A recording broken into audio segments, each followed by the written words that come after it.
أعوذ بالله من الشيطان الرجيم. بسم الله الرحمن الرحيم. اللهم صل على سيدنا ومولانا محمد صاحب التاج والمعراج والبراق والعلم، دافع البلاء والوباء والقهط والمرض والألم. اسمه مكتوب مرفوع مشفوع منقوش في اللوح والقلم، سيد العرب والعجم.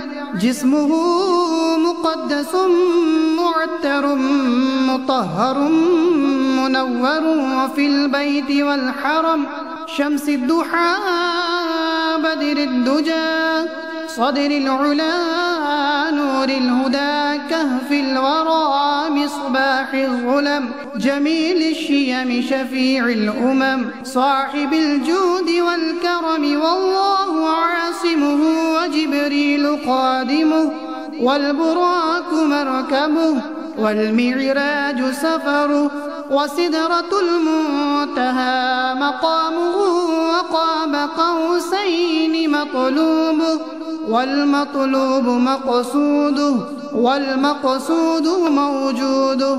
سيد المرسلين خاتم النبيين شفيع المذنبين، أنيس الغريبين، رحمة للعالمين، راحة العاشقين، مراد المشتاقين، شمس العارفين، سراج السالكين، مصباح المكرمين، محب الفقراء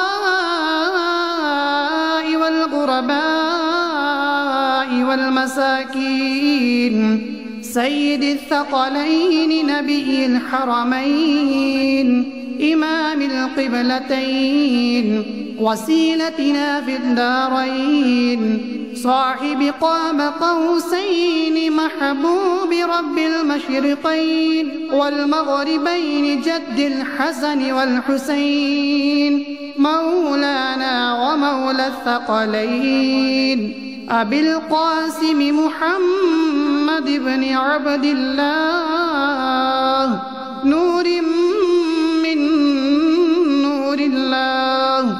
يا أيها المشتاقون بنور جماله، صلوا عليه وآله وأصحابه وسلموا تسليما.